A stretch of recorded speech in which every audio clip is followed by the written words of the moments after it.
នៅក្នុងថ្ងៃមុនយើងបានស្គាល់រួចមកហើយពីប្រាសាទទី3ដែលមាននៅក្នុងខេត្តកំពង់ឆ្នាំងនៅក្នុងថ្ងៃនេះយើងចូលដល់ប្រាសាទទី4ជាបន្តទៀតដែលប្រាសាទនេះមានឈ្មោះថាប្រាសាទកំពង់ព្រះជឿថាមានបងប្អូនជាច្រើនសុទ្ធតែធ្លាប់បានឮថារចនាបថកំពង់ព្រះថ្ងៃនេះយើងនឹងទៅស្គាល់ពីប្រាសាទកំពង់ព្រះដែលប្រាសាទមួយចំនួនពឹងផ្អែកទៅលើប្រាសាទនេះដើម្បីកំណត់ពីរចនាបថប្រាសាទកំពង់ព្រះគឺជាប្រាសាទមួយដែលស្ថិតនៅក្នុងភូមិកំពង់ព្រះឃុំឆ្នុកទ្រូស្រុកបរិបូរខេត្តកំពង់ឆ្នាំងដែលសង់នៅលើទីទួលបុរាណមួយកន្លែងក្បែរបឹងទន្លេសាប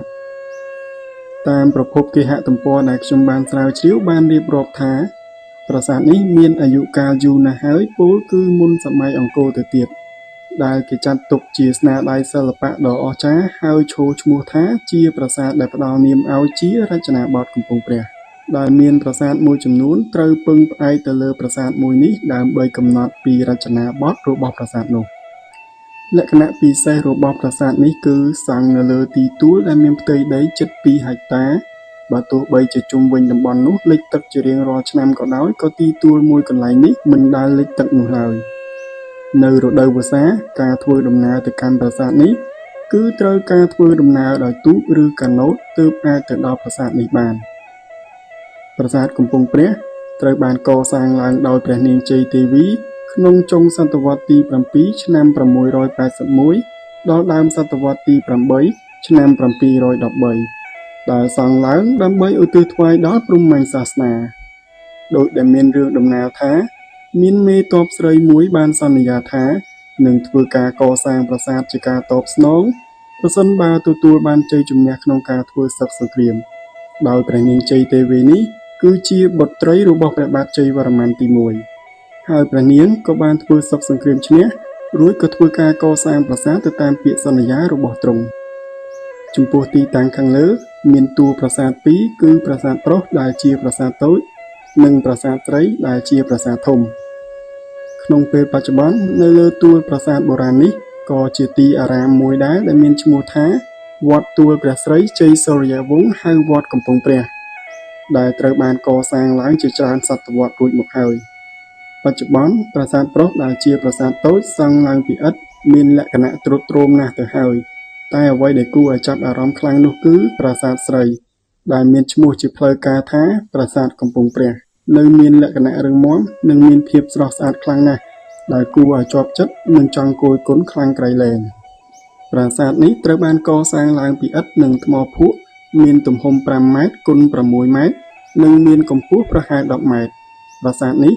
មានទ្វារចូលមួយនៅទិសខាងជើងនិងមានទ្វារបញ្ឆោតចំនួន3នៅទិសផ្សេងៗទៀតនៅផ្នែកខាងក្រោមនៃតួប្រាសាទយើងឃើញមានការរចនាផុសចេញពីជញ្ជាំងដោយការលម្អក្បាច់ចម្លាក់ដែលនេះក៏ជាចំណុចសំខាន់ដែរដែលធ្វើឲ្យប្រាសាទកាន់តែមានសោភ័ណភាព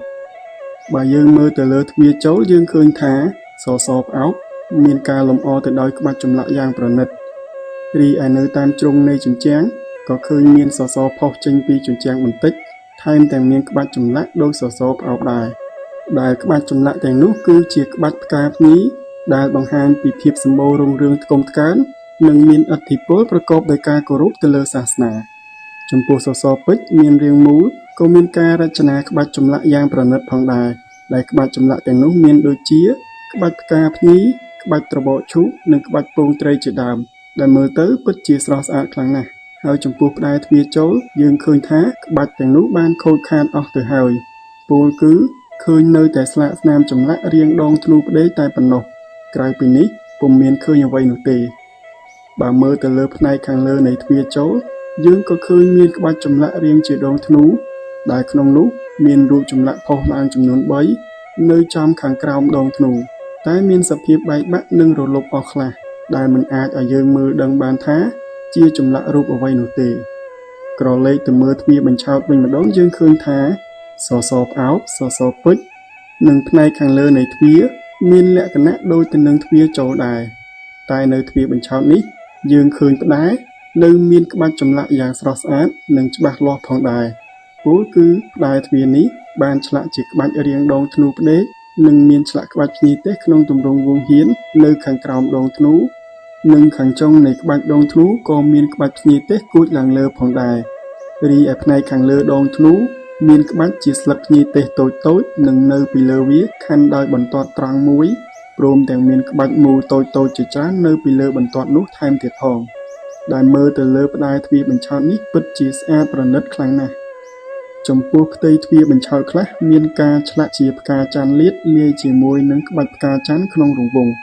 និងចំកណ្ដាលនៃផ្ទៃទ្វារមានការលម្អជាដុំការ៉េចំនួន4ដុំឈរជាជួរត្រង់និងនៅក្នុងជ្រុងការ៉េនេះក៏មានក្បាច់ចម្លាក់ដែរ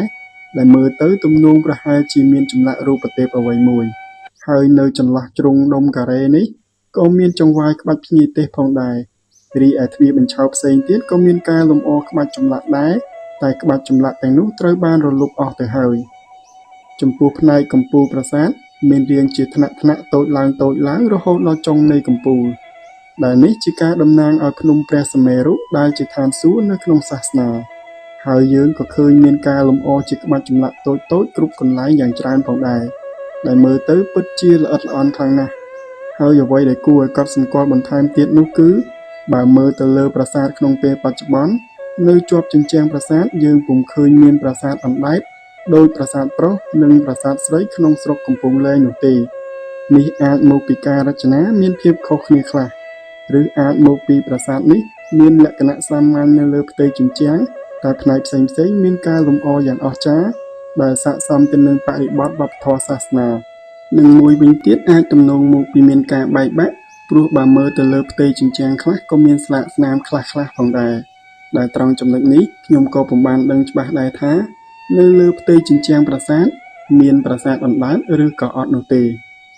សរុបមកយើងប្រកាសជាបានឃើញពីភាពអស្ចារ្យរបស់ប្រាសាទមួយនេះក៏ដូចជាបានដឹងពីភាពខ្លាំងក្លារបស់ស្ត្រី